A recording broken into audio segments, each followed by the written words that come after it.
മാ മാ മാ മിഷ്ടി ഫോൺ നമ്പർ ले लो मोम ഇടയ്ക്ക് വരുമല്ലോ ഇപ്പൊ ഇന്ന് ഇറങ്ങി വണ്ടിയുടെ ടയറും സൈക്കിളിന്റെ ടയറും ഇല്ല. പിന്നെ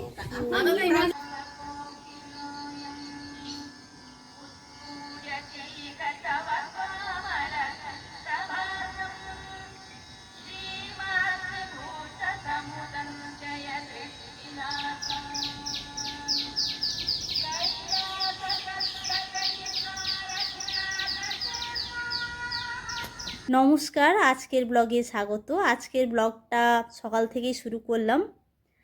মাঝে মাঝে জানেন না, আমি ভাবি এই যে আমাদের জীবন সকাল থেকে রাত পর্যন্ত প্রতিটা মুহূর্ত যদি আমরা ক্যামেরাবন্দি করতাম, তাহলে আমাদের প্রত্যেকের জীবনই একটা ছোট্ট সিনেমা হয়ে যেত। এই জীবনের রঙ্গমঞ্চে প্রতিদিন প্রতি মুহূর্তে আমাদের নিজস্ব একটা শো চলছেই। কেউ হাসছে, কেউ ব্যস্ত, কেউ স্বপ্ন দেখছে, আর সেই সব মিলিয়েই তৈরি হচ্ছে আমাদের জীবনের গল্প। এই যে আন্টিকে দেখছেন, এই আন্টির বাড়ি হচ্ছে তামিলনাড়ু। উনি এখানে থাকেন, আর এখানকার বাড়ি বাড়ি গিয়ে প্লাস্টিকের ভাঙাচোরা জিনিস, সেই সমস্ত জিনিসপত্র কম দামে কিনে সেগুলো বিক্রি করেন আর নিজের জীবিকা চালান। ইনি হচ্ছেন আজকের আমার এই যে শো চলছে, এই শোয়ের একজন অভিনেত্রী। আর আরও একটা ভালো খবর হচ্ছে, এই আন্টি সপ্তাহে একদিন আমাদের বাড়িতে কাজ করে দেবে। আন্টি যদি না আসতে পারে, আন্টি লোক পাঠিয়ে দেবে। তো সেটাই এখন কথা হচ্ছে, আমাদের সাথে কত কি নেবে। ওই সপ্তাহে একদিন পুরো মানে উপর থেকে একদম নিচে আমাদের ঝাড়ু মোছা এইরকম করবে, আর পুরো বাগান টাগান পুরো পরিষ্কার করে দেবে। তাতে 900 টাকা নেবে। উইকলি 1 ডে আসবে।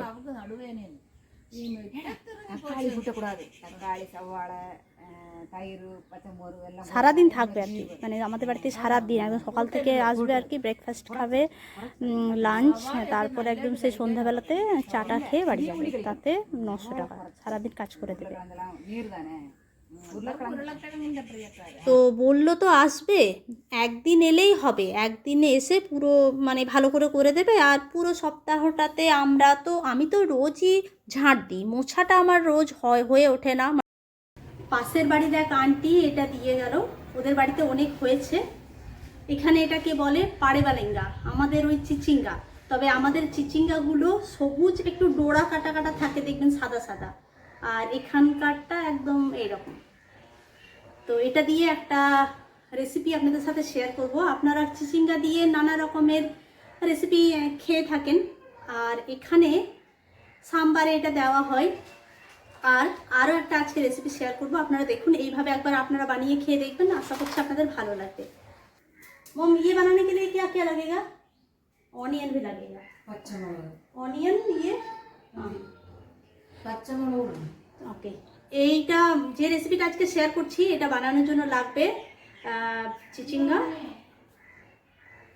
পেঁয়াজ, 2টো পেঁয়াজ নিয়েছি, আর কাঁচা লঙ্কা, আর লাগবে নারকেল কোড়া। নারকেল কোড়া ছাড়া তো এখানকার রান্না হবেই না। তো চলুন আমি নারকেলটা কুড়ে নিই, আর মম এটা এদিকে কাটবেন। কাটাটাও দেখাবো কিভাবে মানে কাটতে হবে।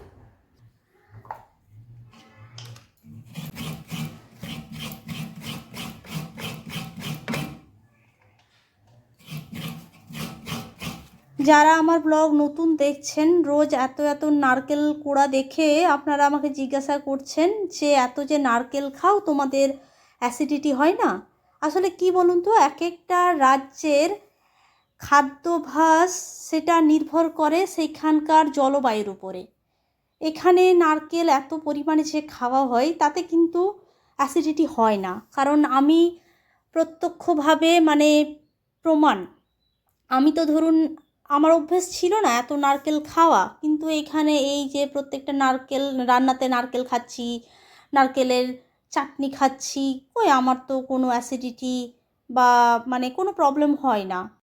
এই রান্নাটাই, এই চিচিঙ্গাগুলো একদম কুচি কুচি করে কেটে নিতে হবে। আর রান্নাটা খুবই সহজ, না আছে মশলার ঝামেলা, না মানে বেশিক্ষণ সময় লাগবে। আপনারা অনেকেই আমাকে বলেন যে তোমরা চপার ইউজ করো না কেন? তো আপনারা শুধু একটু মন দিয়ে ওনার কাটার স্টাইলটা দেখুন, কত নিখুঁতভাবে আর সুন্দরভাবে, মানে উনি এক্সপার্ট, ওনার চপার লাগে না। আমি কাটলে আমি চপার নিই, আর যদি চপারের কথা মনে না থাকে তাহলে থালা বাটি যা পাই তার উপরে আমি কেটে দিই। আর ওনার কাটার স্টাইলটা দেখুন, এখানে প্রত্যেকেই মানে কেরালার প্রত্যেকটা মহিলা এই রকমভাবে ওনারা চপার টপারের ধার ধারেন না, ঠিক আছে। আর ওই যে ফিঙ্গার ক্যাপটা রয়েছে, ওই ফিঙ্গার ক্যাপটা ওনারা ইউজ করেন, তাতে ওনাদের আঙুলটা আর কি কাটে না। এটাতে লঙ্কাও লাগবে কুচি করে, লম্বা লম্বা করে। ഞാൻ പറഞ്ഞു ഇന്ന് ഇങ്ങോട്ട് വരത്തില്ല, ഇതിൻ്റെ അവിടെ ഒന്നും പോകാൻ പറ്റത്തില്ല. নুন, হলুদ, নারকেল কোড়া, কারি পাতা দিয়ে ভালো করে এগুলোকে মাখিয়ে নিতে হবে।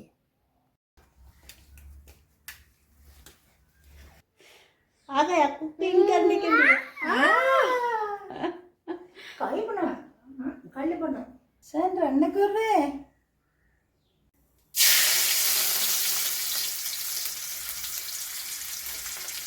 এটা দেওয়া হলো চাল, যেটাতে আমরা ভাত রান্না করি, মাট্টা রাইস, সেটা ধুয়ে পরে দেওয়া হলো। এবার মুড়ি তৈরি হচ্ছে এখন। মুড়ি क्यों देते हो? হ্যাঁ, টেস্টি হোক। হ্যাঁ, ওই এটাও দেয়, আবার আরেকটা দেয় হচ্ছে ওই উড়ুন্দ ডাল। উড়ুন্দ ডাল ওটাও দেয়।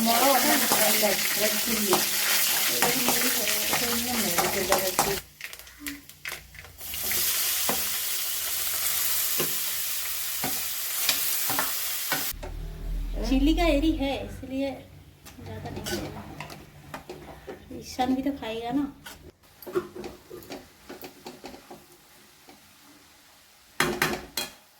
এটাতে জল বেরোচ্ছে তো সেই জন্য জল দেওয়ার দরকার নেই। ওই এবার এটাকে একদম শুকনো করে ভাজা ভাজা করতে হবে। সেদ্ধ হয়ে গেছে, এটা যা কুচি করে কাটা হয়েছে সেদ্ধ হয়ে গেছে, কিন্তু এখন এটাতে জল আসে বলে এই জলটা একদম শুকনো করে দিতে হবে। খুব সহজ একটা রান্না, খেতে কিন্তু খুবই ভালো লাগে। আপনারা একবার এইভাবে বানিয়ে খেয়ে দেখবেন, আর যদি কেউ বানান আমাকে জানাবেন আপনাদের খেয়ে কেমন লাগলো।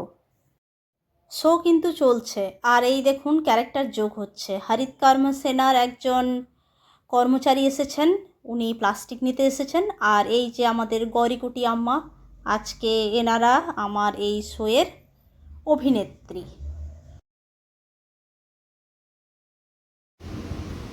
আর এখানে মিষ্টি বলতে এই যে লাড্ডু, তারপরে হচ্ছে আপনার শুকনো জিলিপি, আর এটা হচ্ছে হালুয়া, আর এই যে কেক। अंकल ये 3 दे दीजिए जलेबी, और मोम को पफ्स चाहिए, ये पफ्स दे दीजिए। আমার না ভাত খাওয়ার পরে একটু মিষ্টি খেতে খুব ইচ্ছে করে। চকলেট থাকলে সেটা খাই, নইলে পেড়া টেড়া, কিন্তু বাড়িতে কিছু নেই আজকে। আর এখানে তো রসগোল্লা পাওয়া যায় না, তাই সামনের দোকানটাতে গিয়েছিলাম। জিলিপি তো নয় এগুলো, ওই কি বলে মানে জিলিপির দাদা, কিন্তু রস থাকে না, একদম শুকনো।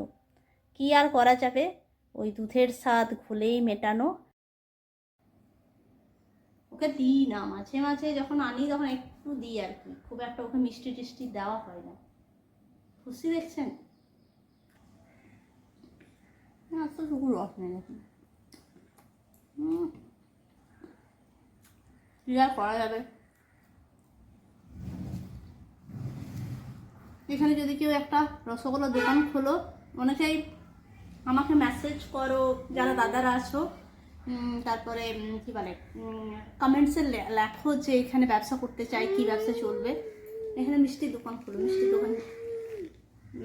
দোকান খোলো, মিষ্টির সাথে সাথে মানে বিভিন্ন রকমের হচ্ছে আমাদের বাঙালি যে পকোড়া, চপ, এগুলো চলবে কিন্তু। ও মা মা মা মিষ্টি, ও মা মা, ও মা মা মা। তবে চলুন আজকের ব্লগটি এই পর্যন্তই। ব্লগটি কেমন লাগলো জানাবেন, ভালো লাগলে একটি লাইক আর শেয়ার করবেন। আর আপনাদের সাথে আমার দেখা হচ্ছে আমার পরের ব্লগে। সবাই খুব ভালো থাকবেন, সুস্থ থাকবেন, আর খুব আনন্দে থাকবেন। ধন্যবাদ।